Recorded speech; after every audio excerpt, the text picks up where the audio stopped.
जी नमस्कार, स्वागत है आप सभी का एएन टीचिंग के इस यूट्यूब फैमिली में। और मैं हूं Aditya, AN teaching YouTube family की तरफ से। कैसे हैं आप सभी? उम्मीद करते हैं आप सभी अच्छे होंगे, स्वस्थ होंगे और सुरक्षित होंगे।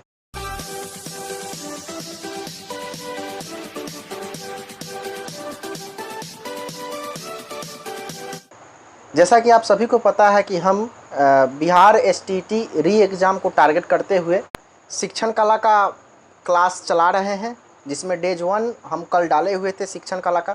बहुत ही अच्छा रिस्पांस रहा आप लोगों का। आज का ये वीडियो मेरा सेकेंड वीडियो है शिक्षण कला के संदर्भ में। अगर आप किसी भी विषय से हैं, चाहे आप साइंस से हो या आर्ट्स से हो या आप लैंग्वेज फैकल्टी से हो, किसी भी फैकल्टी से हैं, आपको 50 नंबर का जनरल पेपर पूछा ही जाएगा। और उसी जनरल पेपर के अंतर्गत में हमारा ये सीरीज चल रहा है। कल डेज 1 था, आज डेज 2 है।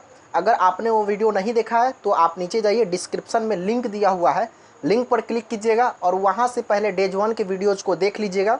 उसके बाद आज का ये वाला वीडियो जरूर देखें, क्योंकि डेज 1 आप नहीं देखेंगे तब तक डेज 2 आपको समझ में नहीं आएगा। तो हम आपसे एक रिक्वेस्ट करते हैं कि पहले डेज 1 वाला वीडियो डिस्क्रिप्शन में जाइए और लिंक दिया हुआ है, वहाँ पर क्लिक कीजिए और डेज 1 के वीडियो को देख लीजिए शिक्षण कला का। उसके बाद आज का डेज 2 वीडियो आज देखना प्रारंभ करें।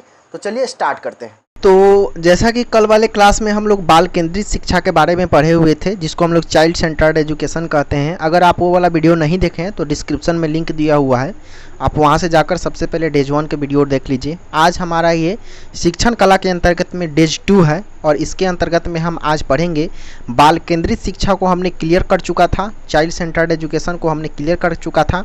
हमने इसमें बताया था कि अगर बाल केंद्रित शिक्षा में शिक्षा का केंद्र बिंदु कौन होता है तो बालक होता है, और इसके बालक को ध्यान में रख कर के उसके रुचि, प्रवृत्ति तथा क्षमताओं को ध्यान में रखते हुए जो शिक्षा प्रदान की जाती है उसे हम लोग बाल केंद्रित शिक्षा के अंतर्गत में रखते हैं। बाल केंद्रित शिक्षा के उद्देश्य एवं कुछ मुख्य बातें के बारे में भी हमने क्लियर कर चुका था। यहाँ पर आपको जैसा कि दिख रहा है कि बाल केंद्रित शिक्षा के क्या क्या उद्देश्य है, उसका कुछ क्या मुख्य बिंदु था, मुख्य बातें था, उसके बारे में भी हमने बात कर चुका था। कल वाले वीडियो में हमने बताया था उसमें कि इनको जॉन डीवी महोदय ने काफ़ी सपोर्ट किया और त्रिध्रुवीय बनाने का काम किया। त्रिध्रुवीय में हम आपको बताए भी थे। यहाँ पर जैसा कि आपको दिख रहा है, एक तरफ शिक्षक होता है, बालक होता है, उसके बाद पाठ्यक्रम होता है, जो कि प्राचीन युग में जो शिक्षा होती थी, जो शिक्षा केंद्रित शिक्षा होता था, जिसको हम लोग टीचर सेंटर्ड एजुकेशन के नाम से जानते थे। तो उस समय वह जो शिक्षा पद्धति थी वो द्विध्रुवीय शिक्षा पद्धति थी, जिसमें केवल टीचर और एक शिक्षक होते थे।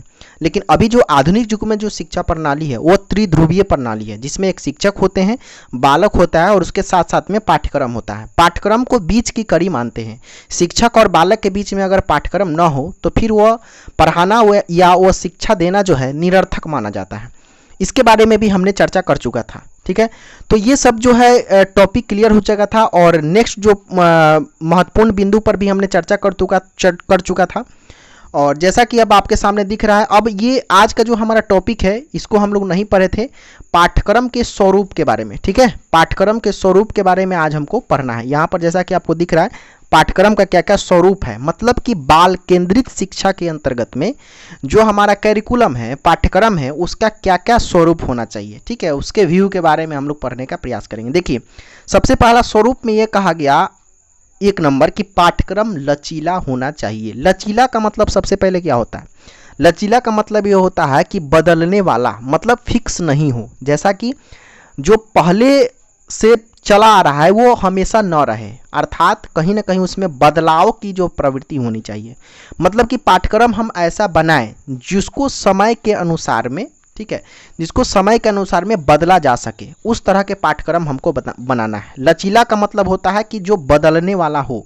जैसे सपोज दैट हम आपको बता रहे हैं, जैसे मान लीजिए कि आपके पिताजी, आपके दादाजी जिस समय पढ़े होंगे उस समय कुछ अलग पाठ्यक्रम पढ़े होंगे, उनका जो अलग करिकुलम रहा होगा मैट्रिक में, लेकिन आप जब आए तो आपका पाठ्यक्रम कुछ अलग हो गया होगा। इसका मतलब क्या हुआ? करिकुलम में कुछ न कुछ बदलाव हुआ है। तो समय के अनुसार करिकुलम में बदलाव होना भी चाहिए। पहले के जो लोग थे, दादाजी, आपके पिताजी होंगे, तो वो लोग कंप्यूटर के बारे में, टेक्नोलॉजी के बारे में, आदि के बारे में नहीं जानते थे उतना, ठीक है, और ना ही पाठ्यक्रम में वो सब चीज़ें था। लेकिन आज का जो डेट है, आज के आधुनिक युग शिक्षा में हम लोग देखते हैं कि प्राइवेट स्कूल में जब बच्चे पढ़ते हैं उसमें आप देखिएगा प्राइवेट स्कूल के बच्चे के बुक में आपको कम्युनिकेशन के बारे में, संप्रेषण के बारे में, टेक्नोलॉजी के बारे में भी बताया गया है। ऐसा क्यों हुआ? ऐसा इसलिए हुआ क्योंकि समय के साथ में पाठ्यक्रम लचीला होना चाहिए, बदलाव भी होने चाहिए, और वहीं एक अच्छा पाठ्यक्रम होता है जिसमें समय समय पर उसमें बदलाव होता रहे, तो वो एक बेस्ट पाठ्यक्रम है। जो बाल केंद्रित शिक्षा में यह बात कहा गया है कि पाठ्यक्रम के स्वरूप में उसका लचीला होना आवश्यक है, मतलब उसमें बदलाव होनी चाहिए समय के अनुसार। ठीक है, नेक्स्ट पॉइंट हमारा क्या कहता है, देखिएगा 2 नंबर पॉइंट ये कहता है कि वातावरण के अनुसार होना चाहिए, मतलब कि वातावरण के अनुसार आपका पाठ्यक्रम होनी चाहिए। पाठ्यक्रम और वातावरण का काफ़ी गहरा संबंध होता है। जो हमारा पाठ्यक्रम होना चाहिए वो वातावरण के अनुसार होना चाहिए। ठीक है, नेक्स्ट पॉइंट हमारा ये कहता है कि जीवन उपयोगी होना चाहिए। तीसरा पॉइंट हमारा ये कहता है कि जीवन उपयोगी होना चाहिए। जीवन उपयोगी का मतलब ये होता है कि आप एक ऐसा पाठ्यक्रम बनाएं जो बच्चों को आगे चलकर काम दे, मतलब कि वह पाठ्यक्रम कहीं से निरर्थक ना हो, बल्कि वह सार्थक रहे, जीवन में उसका उपयोग बच्चा करे।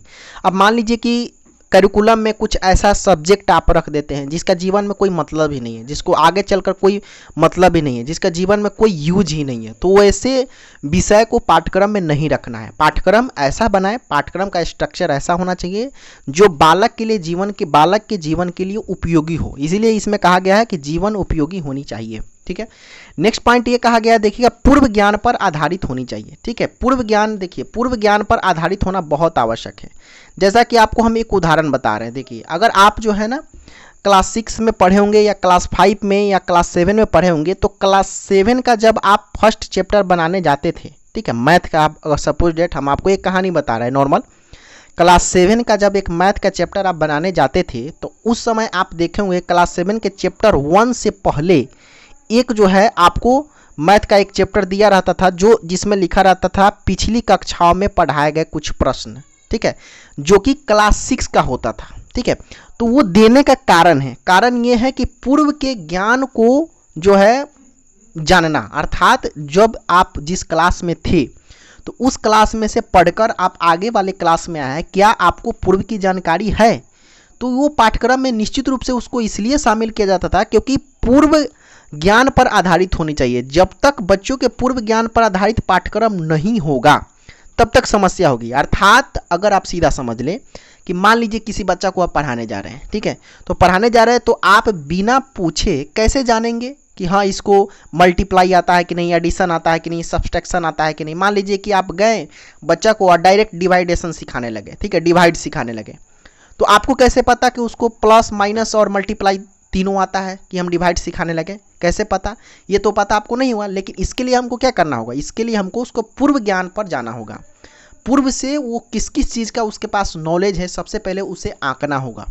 तो पाठ्यक्रम में भी सेम चीज़ है। पाठ्यक्रम जो होना चाहिए हमारा, करिकुलम जो होना चाहिए, उसमें भी पूर्व ज्ञान पर आधारित होनी चाहिए चीज़ें, कि हमको जांचने का मौका मिले कि बच्चा जो है पिछली क्लास में क्या पढ़ा है, अभी तक क्या जानता है, क्या नहीं जानता है। तभी तो हम लोग जो है आगे की पढ़ाई को सुचारू रूप से करा पाएंगे। मतलब कहा गया है ना कि नॉर्मल सी बात, ये बात भी कहा गया है कि आपको जो है पूर्व ज्ञान के बेस पर ही हम लोग नवीन ज्ञान का आधार तैयार करते हैं। ठीक है, अगर पूर्व ज्ञान का अगर आपको पता नहीं होगा तो हम लोग नवीन ज्ञान भी उसको नहीं दे पाएंगे।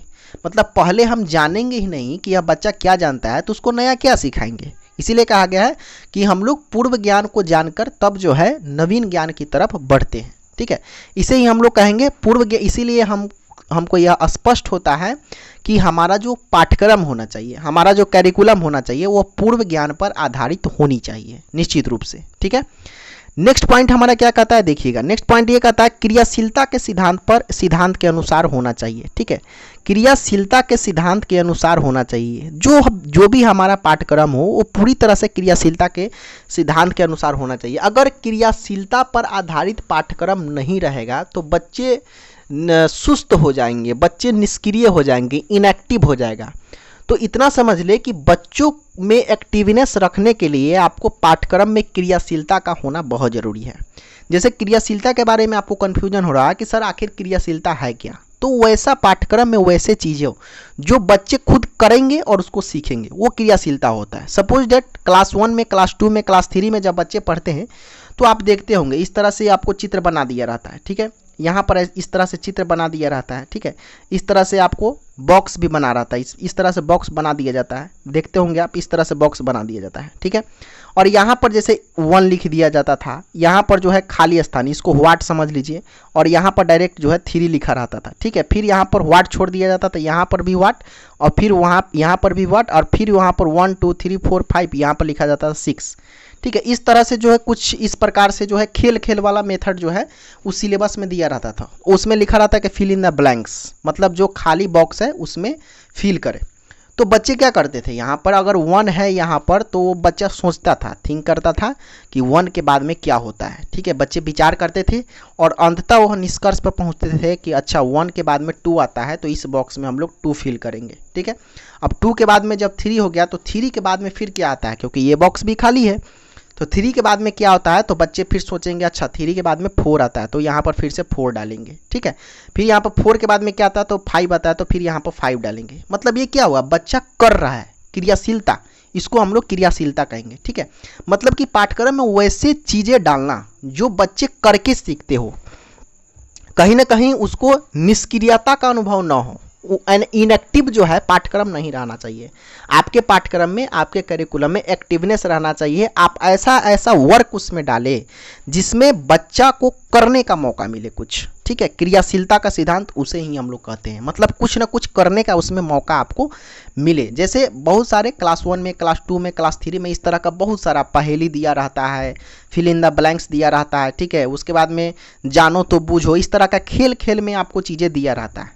कुछ छोटा मोटा जो है आपको सामान्य जानकारी भी दिया रहता है कि कौन ऐसा जानवर है जो दिन में सोता है, कौन ऐसा जानवर है जो खड़ा होकर सोता है, इस तरह से जानो और बूझो, बताओ, समझो, इस तरह का आप देखते हैं ना। तो ये सब के पीछे कारण है, ये सब के पीछे कारण है वही है क्रियाशीलता। बच्चे उसमें दिमाग लगाते हैं, वो क्रियाशील होते हैं और तभी उस चीज़ को सीख पाते हैं। तो हमारा जो भी पाठ्यक्रम होना चाहिए ना, वो क्रियाशीलता के अनुसार होना चाहिए। अगर पाठ्यक्रम में क्रियाशीलता नहीं रहेगा तो बच्चे इनएक्टिव हो जाएंगे, निष्क्रिय हो जाएंगे, और जब निष्क्रिय हो जाएंगे तो फिर हमारा शिक्षा का उद्देश्य पूरा भी नहीं हो पाएगा, ठीक है। ये सारे बातें जो है ना बाल केंद्रित शिक्षा के अंतर्गत में पाठ्यक्रम के स्वरूप को विचार करते हुए कहा गया है। क्लियर। चलिए, अगर आप लोगों को बता दे रहे हैं, अगर किसी प्रश्न में आपको डाउट होगा, अगर किसी भी टॉपिक में आपको डाउट हो रहा है, तो प्लीज़ आप कमेंट में लिख दीजिएगा। हम उसको कमेंट सारा पढ़ते हैं, आप लोगों का हर एक कमेंट हम आप लोगों का रीड करते हैं, ठीक है। जो ज़रूरत होता है रिप्लाई करने वाला, उसका हम रिप्लाई कर देते हैं। तो अगर आपको किसी में डाउट होगा तो आप कमेंट में पूछ लीजिएगा, उसको नेक्स्ट वीडियो में हम क्लियर करा देंगे, ठीक है। Don't very. चलिए, अब आते हैं नेक्स्ट पॉइंट पर। क्रियाशीलता के सिद्धांत के अनुसार होनी चाहिए, ये बात भी आप समझ गए। चलिए, नेक्स्ट है हमारा छात्रों के रुचि के अनुसार पाठ्यक्रम होना चाहिए। बिल्कुल सही बात है, ये तो बहुत ज़्यादा इंपॉर्टेंट है। अगर छात्र के इंटरेस्ट के अनुसार अगर हमारा करिकुलम नहीं रहेगा तो बच्चे पढ़ ही नहीं पाएंगे, ठीक है। बच्चे पढ़ ही नहीं, मतलब कि उसके रुचि के अनुसार पाठ्यक्रम जरूर होना चाहिए। जैसे मान लीजिए कि आपको अगर मन है कि हमको हिस्ट्री पढ़ना है, हमको ज्योग्राफी में अच्छा लगता है, हिस्ट्री में अच्छा लगता है, हमको बिल्कुल मैथ अच्छा नहीं लगता, तो वहाँ पर ऐसा नहीं होना चाहिए कि नहीं तुमको मैथ पढ़ना पड़ेगा तो पढ़ना पड़ेगा, ये गलत है, ठीक है। तो यहाँ पर सबसे पहले ये बात है कि छात्र के इंटरेस्ट के अनुसार उसका पाठ्यक्रम होना चाहिए। अभी तक इस चीज़ को फॉलो नहीं किया जा रहा था। जैसे कि अब अभी सब जानते होंगे कि क्लास 10 तक हम लोगों को सेम सभी सब्जेक्ट पढ़ना पड़ता था, चाहे आपको उसमें नॉलेज हो या ना हो, इंटरेस्ट हो या ना हो, ठीक है, रुचि हो या ना हो, लेकिन हम लोग को पढ़ना पड़ता था, कंपलसरी रहता था। लेकिन मेनली बेसिक रूप से ये चीज़ें बताया गया है ना कि पाठ्यक्रम जो होना चाहिए वो छात्रों के रुचि के अनुसार, इंटरेस्ट के अनुसार, उसका जिसमें इंटरेस्ट है वही चीज़ें पढ़े। अभी जो नया शिक्षा नीति 2020 वाला है उसमें स्पष्ट रूप से ये बातें कहा गया है कि बच्चे अगर साइंस से पढ़ना चाहते हैं और साइंस में भी उनको रुचि है कि हमको हिस्ट्री पढ़ना है तो हिस्ट्री ले सकते हैं। अगर बच्चे कोई आर्ट से पढ़ना चाहते हैं, अगर उनको मन है कि नहीं हमको मैथ पढ़ना है तो मैथ भी ले सकते हैं, ठीक है। तो इस तरह की प्रवृत्ति उसमें होनी चाहिए। छात्रों के रुचि के अनुसार पाठ्यक्रम होना चाहिए, जो भी हमारा करिकुलम हो। अगर बच्चा को मन करता है, इंटरेस्ट है कुछ अन्य विषय में, तो उसको भी वो पढ़ सके।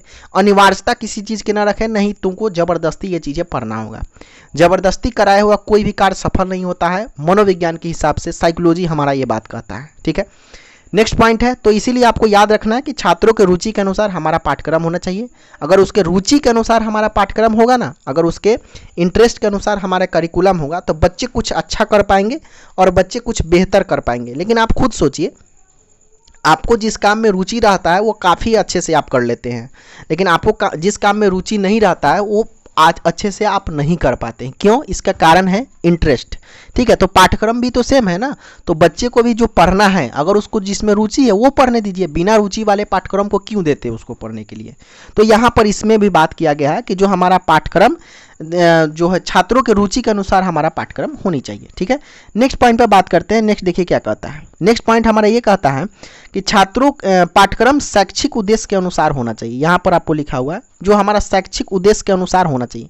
शैक्षिक उद्देश्य का मतलब ये हुआ कि आप देखिए, आप जब पढ़ा रहे हैं, ठीक है, तो कोई भी चीज़ आप पढ़ा रहे हैं तो उसका उद्देश्य है कि नहीं कुछ। मान लीजिए आप मैथ पढ़ा रहे हैं, साइंस पढ़ा रहे हैं, सामाजिक विज्ञान पढ़ा रहे हैं, आप पाठ्यक्रम में तो डाल दिए बच्चे को कि हाँ तुमको साइंस पढ़ना है, मैथ पढ़ना है, ठीक है, लेकिन ये सब चीज़ें का उद्देश्य एक उद्देश्य होना चाहिए। उसका जो उद्देश्य होना चाहिए कि हाँ आगे चलकर ये चीज़ें काम देगा या नहीं देगा। तो पाठ्यक्रम जो होना चाहिए हमारा वो शैक्षिक उद्देश्य के अनुसार में होनी चाहिए। बिना उद्देश्यहीन काम कोई भी निरर्थक होता है। अगर सपोज डेट आप मान लीजिए कि अभी पढ़ रहे हो, ठीक है, तो पढ़ रहे हैं इसका मतलब क्या है, आपका उद्देश्य है एसटीटी परीक्षा को निकालना। तो देखिए उद्देश्य वाले काम में मन भी लगता है, रुचि से भी काम करते हैं लोग। अगर मान लीजिए कि अगर आपके सामने स्टेट परीक्षा नहीं रहता तो क्या आप हमारा वीडियो देखते? नहीं देखते। क्यों? क्योंकि कोई उद्देश्य ही नहीं है वीडियो देखने का। तो यहाँ पर पाठ्यक्रम में भी सेम कंडीशन है। आपको जब शैक्षिक उद्देश्य पाठ्यक्रम का नहीं रहेगा तो बच्चा को रुचि नहीं लगेगा, मन नहीं लगेगा, और वो उद्देश्यहीन काम निरर्थक होता है हमेशा, वो कभी भी सार्थक नहीं होगा। क्लियर? चलिए नेक्स्ट पॉइंट हमारा क्या कहता है, देखिएगा हम आपको अच्छे से समझाने का कोशिश कर रहे हैं। हो सकता है कि अगर थोड़ा सा, क्योंकि ऑनलाइन में पढ़ाने का ज़्यादा एक्सपीरियंस नहीं है तो ऑफलाइन में हम क्लास चलाते हैं, तो अगर किसी तरह की परेशानी होती होगी तो प्लीज़ कमेंट में ज़रूर बताइएगा। आप सजेशन कर सकते हैं, आप हमको सजेस्ट कर सकते हैं, आप हमको सुझाव दे सकते हैं, नो प्रॉब्लम। ठीक है, नेक्स्ट देखिएगा। ये बात हम इसलिए बोल रहे हैं क्योंकि ऑनलाइन पढ़ाने का ज़्यादा अनुभव हमें नहीं है, क्योंकि अभी तक जो भी हमने पढ़ाया है वो सारे ऑफलाइन के माध्यम से ही हमने पढ़ाया। हमारा संस्थान चलता है पूर्वी चंपारण बिहार में ऑफलाइन। टेट स्टेट बीटेट वगैरह का जो भी टीचिंग एग्जाम्स होता है उसका तैयारी हम यहाँ पे कराते हैं। तो सारे ऑफलाइन पढ़ाने में, ऑफलाइन मोड में पढ़ाने का जो है अनुभव, इसीलिए थोड़ा सा हो सकता है किसी तरीके से आपको लगे कि अनकंफर्टेबल, या लगे कि हाँ यहाँ पर सर ऐसा होना चाहिए, तो आप कह सकते हैं, आप सजेस्ट कर सकते हैं, कोई दिक्कत नहीं है। ठीक है, नेक्स्ट पॉइंट देखिएगा। नेक्स्ट पॉइंट हमारा ये कहता है पाठ्यक्रम बालकों के मानसिक स्तर के अनुसार होना चाहिए। ये बहुत ज़्यादा इंपॉर्टेंट है। बालकों के मानसिक स्तर का मतलब होता है डियर मेंटल लेवल। मानसिक स्तर को हम लोग कहते हैं मेंटल लेवल। जो भी हमारा करिकुलम होना चाहिए ना, देखिए पाठ्यक्रम के नीचे इस तरह से डाल दिए, इसका मतलब ये भी पाठ्यक्रम लिखा हुआ है, ध्यान रखिएगा ये बातें। ठीक है, तो पाठ्यक्रम जो होना चाहिए हमारा वो बालकों के मानसिक स्तर के अनुकूल होना चाहिए, उसके मेंटल लेवल के अनुसार होना चाहिए। इसको समझिए, बहुत इंपॉर्टेंट पॉइंट है, इसको समझना इस प्रकार है। ठीक है, देखिए सबसे पहले आपको समझना है कि मानसिक स्तर मेंटल लेवल के अनुसार क्यों होना चाहिए। अगर मान लीजिए एक बच्चा जो है क्लास 5 में पढ़ता है, ठीक है, क्लास 5 में पढ़ता है और उसके पाठ्यक्रम में हम डाल दिए कि a+b का होल स्क्वायर बराबर a² + b² + 2ab। अब बताइए वह जो है पाठ्यक्रम तो हम डाल दिए, लेकिन क्या वो बच्चे के मानसिक स्तर के अनुकूल है? नहीं है ना। इसका मतलब क्या हुआ, वो निरर्थक हो जाएगा, बच्चे उसमें रुचि लेंगे नहीं। क्यों नहीं लेंगे? क्योंकि उसके मानसिक स्तर के ऊपर है चीज़ें, मानसिक स्तर के पर है, उसको समझ में नहीं आएगा। तो पाठ्यक्रम बनाते समय हमको ध्यान रखना है कि बच्चा का मेंटल लेवल क्या है, मानसिक स्तर क्या है, किस क्लास के लिए हम पाठ्यक्रम बना रहे हैं। अगर क्लास 5 के लिए बना रहे हैं तो क्लास 5 के बच्चों का जो मेंटल लेवल होता है उसके अनुसार में हम पाठ्यक्रम को सजाएं। ठीक है ना। क्लास 8 के लिए हम अगर पाठ्यक्रम बना रहे हैं तो उसके अनुसार हम पाठ्यक्रम को सजाएं कि क्लास 8 के बच्चों का जो है मेंटल लेवल क्या होता है, क्लास 7 के बच्चों का मेंटल लेवल क्या होता है, उसके अनुसार हम पाठ्यक्रम को सजाएं, है ना। तो यहाँ पर सबसे पहले बात ये समझना है कि पाठ्यक्रम को बनाते समय, ठीक है, उसका मानसिक स्तर का ध्यान रखना बहुत जरूरी है, मेंटल लेवल का ध्यान रखना बहुत जरूरी है। अगर सपोज दैट मेंटल लेवल से ऊपर भी अगर चीज़ें आप उस पाठ्यक्रम में दे रहे हैं तो वो भी निरर्थक हो जाएगा, और मेंटल लेवल से अगर नीचे की चीज़ें भी आप दे रहे हैं वो भी निरर्थक हो जाएगा। सपोज आपको हम एक और उदाहरण देते हैं। अगर मान लीजिए क्लास 5 में बच्चा पढ़ रहा है, ठीक है, तो अगर मेंटल लेवल से ऊपर की बात हम बोले हैं, जैसा कि a+b का होल स्क्वायर बराबर a² + b² + 2ab, अगर ये चीज़ क्लास 5 के बच्चों को कितना भी समझाने की कोशिश कीजिए नहीं समझ पाएगा। क्यों? क्योंकि उसके मानसिक स्तर के ऊपर है। ठीक है, लेकिन वहीं क्लास 5 के बच्चा को आप कहिएगा 2 + 2 बराबर कितना होगा बताओ, ठीक है, और फिर बोलिएगा 4 + 2 बराबर कितना होगा बताओ, ठीक है, तो इसमें भी उसको इंटरेस्ट नहीं होगा। क्यों? क्योंकि उसके मानसिक स्तर के बहुत नीचे है। तो यहाँ पर ध्यान रखना है, अगर बच्चों के मानसिक स्तर के बहुत ऊपर की भी बात करेंगे वो भी निरर्थक होगा, अगर बच्चों के मानसिक स्तर के नीचे की भी बात करेंगे वो भी हमारा निरर्थक हो जाए। मतलब कि पाठ्यक्रम के सार्थकता को बनाए रखने के लिए हमको क्या ध्यान रखना होगा कि बच्चों के मेंटल लेवल के अनुसार हमको पाठ्यक्रम बनाना है। ठीक है। उसका मानसिक स्तर जो है, क्लास का मानसिक स्तर देखेंगे कि क्लास 5 के बच्चों का मेंटल लेवल क्या है, क्लास 7 के बच्चों का मेंटल लेवल क्या है, क्लास 8 के बच्चों का मेंटल लेवल क्या है, इंटर में पढ़ने वाले बच्चों का मेंटल लेवल क्या होता है, उसके अनुसार हम पाठ्यक्रम को सजाएंगे, पाठ्यक्रम के स्वरूप को सजाएंगे। क्लियर हुआ? उम्मीद करते हैं आपको डाउट नहीं हो रहा होगा। हम लाइव क्लास नहीं है, रिकॉर्डेड क्लास है, लेकिन हम इस तरह से आपको समझा रहे हैं कि आपको शायद क्लियर पता चल जाएगा, समझ में आ जाएगा। ठीक है, डोंट वरी, बस आपको थोड़ा सा साथ बना के रखना है। आप निश्चित रूप से वीडियोज रोज देखिएगा, आप हमसे जुड़ जाइएगा, तो धीरे धीरे चीज़ें आपको समझ में आ जाएगी। Don't worry. चलिए, यहाँ पर अब आपको समझ में आया कि पाठ्यक्रम जो है बालकों के मानसिक स्तर के अनुसार होनी चाहिए। ठीक है, एक पॉइंट इसमें लिखा हुआ है, छोटा सा देख लीजिए। यहाँ पर लिखा हुआ है राष्ट्रीय भावनाओं को विकसित करने वाला, मतलब कि यहाँ पर भी जोड़ लीजिएगा, पाठ्यक्रम जो होना चाहिए, पाठ्यक्रम राष्ट्रीय भावनाओं को विकसित करने वाला होना चाहिए। ठीक है, सब में पाठ्यक्रम है, यहाँ पर जो है ना सब में पाठ्यक्रम, तो पाठ्यक्रम जो होना चाहिए वो राष्ट्रीय भावनाओं को विकसित करने वाला होना चाहिए। मतलब कि हमारा जो करिकुलम हो सॉरी, तो हमारा जो करिकुलम होना चाहिए वो ऐसा करिकुलम होना चाहिए जिसमें बच्चे राष्ट्रीय भावनाओं को विकसित हो सके, मतलब बच्चे में राष्ट्रीय भावना भी आप विकसित कर सकते हैं। ठीक है, अर्थात कहने का मतलब ये हुआ कि क्यों हम लोग स्कूल में जब प्रार्थना होता है, आप मान लीजिए बच्चा रहे होंगे क्लास 2 में, क्लास 3 में, क्लास 4 में रहे होंगे, तो उस समय क्यों करते थे? जय हिंद, जय भारत, वंदे मातरम, वंदे मातरम। ठीक है, भारत माता की जय, भारत माता की जय, रोज सुबह सुबह जन गण मन क्यों कराया जाता था? ये सब इसलिए कराया जाता है, ये सब पाठ्यक्रम में रखा गया है, ये सब सिलेबस में है, ये सब करिकुलम में रखा गया है कि सुबह सुबह जब बच्चे प्रार्थना करेंगे और उनको यह संस्कार दिया जाए कि हमको अपने भारत का सम्मान करना है, अपने देश का सम्मान करना है, भारत माता की जय बोलना है। ठीक है, जिस राष्ट्र में रहते हैं उसके ध्वज का हमको जो है रक्षा करना है, उसका जो है दुरुपयोग नहीं करना है। ये सब चीज़ें धारणा बनाया जाता है बच्चों के अंदर में। क्यों? क्योंकि वो राष्ट्र के प्रति कहीं ना कहीं भावना उसके अंदर में विकसित हो। आप जब नेशनल एंथम गाते हैं, जब कोई भी आप नेशनल राष्ट्रीय गाना गाइए, राष्ट्रीय गीत गाइए, वंदे मातरम, जन गण मन, भारत माता की जय, थोड़ा सा आपको उस समय 2 मिनट 5 मिनट जो भी गाते हैं आप, ठीक है, उस समय आपको ऐसा लगता है कि राष्ट्र की भावना आप में जागृत हो रहा है। ठीक है, आपको निश्चित रूप से अंदर से आता होगा। इसका कारण क्या है? इसका कारण यही है कि ये चीज़ें जो है ना राष्ट्रीय भावनाओं को विकसित करने वाला, मतलब हमारा जो करिकुलम होना चाहिए उसमें ऐसे चीज़ों को आप जोड़े जो कहीं ना कहीं राष्ट्रीय भावना को विकसित करने पर बल देता हो। ठीक है, इसीलिए बच्चा से ही क्लास 1, 2, 3 में भी ये सब चीज़ें शुरू से ही बताया जाता है। भारत माता की जय, वंदे मातरम, ये सब चीज़ें, जन गण मन, वंदे मातरम, ये सब चीज़ें इसलिए बताता था क्योंकि बच्चों के अंदर राष्ट्र के प्रति भावना विकसित हो। ठीक है, अगर उसी में कोई बच्चा, क्योंकि वो हमारे भावी भविष्य के निर्माता है, मतलब कि हमारे राष्ट्र के कर्णधार हैं, जो छोटे छोटे नन्हे मुन्ने नौनिहाल बच्चे होते हैं वो हमारे राष्ट्र के कर्णधार हैं। आगे चलकर उन्हीं के कंधा पर हमारे राष्ट्र का बोझ आने वाला है। ठीक है, तो उसमें से कोई, मान लीजिए कोई आर्मी बन सकता है, कोई सोल्जर बन सकता है, कोई सैनिक बन सकता है, बहुत तरह से। तो उसी में जिसमें राष्ट्र की भावना अच्छा से विकसित हो जाता है तो उसमें कोई सैनिक बन जाता है, कोई बोलता है कि हमको देश के लिए कुछ करना है। अगर हमको उस बच्चा को शुरू से बताएंगे ही नहीं कि हाँ हमारा राष्ट्र क्या है, हमारे राष्ट्र के प्रति हमको समर्पित रहना चाहिए या नहीं रहना चाहिए, तो उसमें राष्ट्रीय भावना विकसित होगा ही नहीं। सिंपल सी बात। ठीक है ना, तो यहाँ पर आपको समझना है कि राष्ट्रीय भावनाओं को विकसित करने वाला होना चाहिए। ठीक है, नेक्स्ट पॉइंट देखिएगा। नेक्स्ट पॉइंट हमारा ये कहता है कि पाठ्यक्रम जो होना चाहिए, ये जो दिया हुआ है ना छोटा सा, ये पाठ्यक्रम समझिएगा, ये इसका मतलब पाठ्यक्रम। ठीक है, तो पाठ्यक्रम समाज की आवश्यकता के अनुसार होना चाहिए। पाठ्यक्रम समाज की आवश्यकता के अनुसार भी होना काफ़ी आवश्यक है, क्योंकि जो हमारे समाज की आवश्यकता है उस पर बेस भी होना चाहिए। मतलब कि समाज की आवश्यकता है एक अच्छे शिक्षक की, समाज की आवश्यकता है एक अच्छे व्यक्ति की। ठीक है, समाज की आवश्यकता है कि आप अच्छा व्यक्ति बने।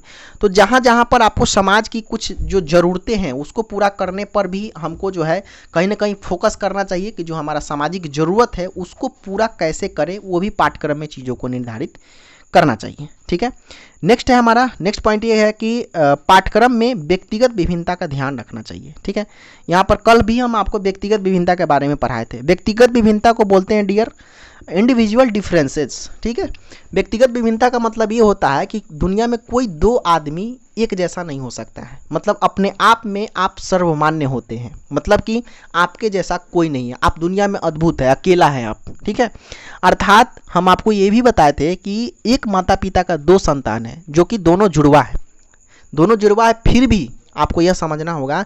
फिर भी दोनों जुड़वा होने के कारण भी वो एक जैसा नहीं होते, कुछ ना कुछ उसमें विभिन्नता पाई जाती है। ठीक है, तो ये तो इंडिविजुअल डिफरेंसेज है। ठीक है, ये व्यक्तिगत विभिन्नता है जो कि व्यक्ति में पाया ही जाएगा। जैसे मान लीजिए पढ़ाई लिखाई में कैसे विभिन्नता पाया जाता है वो हम आपको बताते हैं। जैसे मान लीजिए आपके घर में भी आप 2 भाई बहन होंगे, तो आपके घर में अगर एक बहन है और एक भाई है, ठीक है, तो हो सकता है कि भाई को जो है ना बोलकर वह पढ़ता है तब उसको याद होता है, और बहन को वह जब मन ही मन पढ़ती है तब उसको याद होता है। ठीक है, ऐसा होता है ना कभी कभी। तो ऐसा ये क्या है, अब कोई व्यक्ति कहता है कि हम बोलते हैं तब तक हमको याद ही नहीं होता है, और कोई कहता है कि जब तक हम मन में नहीं पढ़ेंगे तब तक हमको याद ही नहीं होगा। ये इंडिविजुअल डिफरेंसेज है, यही है व्यक्तिगत विभिन्नता। सबका अलग अलग विभिन्नता होता है। ठीक है, कोई गोरा है तो कोई काला है, कोई छोटा है तो कोई लंबा है, कोई पतला है तो कोई मोटा है। ठीक है, किसी का बोलने का ढंग किसी अलग तरीका का, किसी का बोलने का ढंग कुछ अलग तरीका है, किसी का हाथ कुछ अलग तरीका का, किसी का नेल कुछ अलग तरीका, किसी का नाक कुछ अलग तरीका का। ये सब क्या है, व्यक्तिगत विभिन्नता है। ठीक है, ये सब व्यक्तिगत इंडिविजुअल डिफरेंसेस है। बट यहाँ पर आपको पाठ्यक्रम में व्यक्तिगत विभिन्नता से मतलब ये है, आपको ये यहाँ पर आँख कान से मतलब नहीं है, बल्कि यहाँ पर पाठ्यक्रम में व्यक्तिगत विभिन्नता पर ध्यान रखना चाहिए। इससे मतलब यह है कि अगर दुनिया में हर एक तरह के बच्चे होते हैं, मान लीजिए कोई बच्चा कान से कम सुनता हो, कोई बच्चा आँख से कम दिखता हो, ठीक है, तो उन सभी को ध्यान में रखकर, ठीक है, हमारा पाठ्यक्रम का जो रूपरेखा है वो तैयार होना चाहिए। ठीक है, कि अगर अंधे बच्चे हैं तो उसके लिए कैसा पाठ्यक्रम हो, जो बहरे बच्चे हैं उसके लिए कैसा पाठ्यक्रम हो, जो सामान्य बालक हो उसके लिए कैसा पाठ्यक्रम हो। तो इन सब चीज़ों को ध्यान में रखकर भी हमारा जो है क्या करना चाहिए, पाठ्यक्रम का स्वरूप निर्धारित होना चाहिए। इसीलिए इंडिविजुअल डिफरेंसेस को ध्यान में रखना काफ़ी आवश्यक है, बेहद आवश्यक है। ठीक है, उम्मीद करते हैं आज का ये वीडियो पसंद आया होगा। ठीक है, देखिए सबसे पहले हम आपको बता दें हैं कि शिक्षण एक ऐसा टॉपिक है, शिक्षण एक ऐसा विषय है जिसमें आप पेज बाय पेज बहुत सारा चीज़ों को पढ़ जाएंगे तो उससे कुछ नहीं होगा जब तक आपका बेसिक अंडरस्टैंडिंग क्लियर नहीं होगा। मतलब साइकोलॉजिकल अंडरस्टैंडिंग आपका क्लियर नहीं होगा तब तक आप शिक्षण को नहीं समझ पाएंगे। ठीक है ना, तो इसीलिए आप ये मत सोचिए कि हम कितना पढ़े, आज 1 पेज पढ़े, 2 पेज पढ़े, 4 पेज पढ़े, उससे मतलब नहीं है। बस आप ये समझिए कि वीडियोज देखने के बाद में मेरे अंदर में जो शिक्षण के अंतर्गत में क्या समझदारी विकसित हुआ, क्या हम अंडरस्टैंडिंग उसके तहत में लिए, ये सबसे ज़्यादा ज़रूरी है। ठीक है, तो आपको ध्यान रखना, ये सब चीज़ें एनालिसिस करते रहिएगा और सोचते रहिएगा कि हम आज क्या सीखे। हमने आज सर का जो वीडियो देखा उसमें हमने क्या क्या चीज़ सीखा और किस किस चीज़ों पर हमको ध्यान देना चाहिए। बेसिकली शिक्षण एक प्रकार का सोच होता है, एक प्रकार का थिंकिंग होता है। उस थिंकिंग को डेवलप करने के लिए ज़्यादा समझना जरूरी है, लिखना और पढ़ना ज़्यादा जरूरी नहीं है, समझना जरूरी है। ठीक है, हम अपने से 100% देने का आप सभी को कोशिश कर रहे हैं। अगर वीडियो अच्छा लगा तो प्लीज़ नीचे कमेंट में ज़रूर बताइएगा, और अगर आपके कोई दोस्त है, मान लीजिए कोई STT का तैयारी करना चाहता है, उनके पास वीडियोज़ को शेयर कर दीजिएगा। लाइक करें, कमेंट करें, लाइक और सब्सक्राइब करें या ना करें उससे हमको कोई मतलब नहीं है। ठीक है, आपको अच्छा लगा तो कीजिएगा, नहीं अच्छा लगे तो कोई दिक्कत नहीं, लेकिन शेयर जरूर कर दीजिए क्योंकि वो भी इसका फ़ायदा ले सके, वो भी इसका लाभ उठा सके। थैंक यू सो मच, मिलते हैं आपको फिर से नेक्स्ट वीडियो में, तब तक के लिए जय हिंद, वंदे मातरम।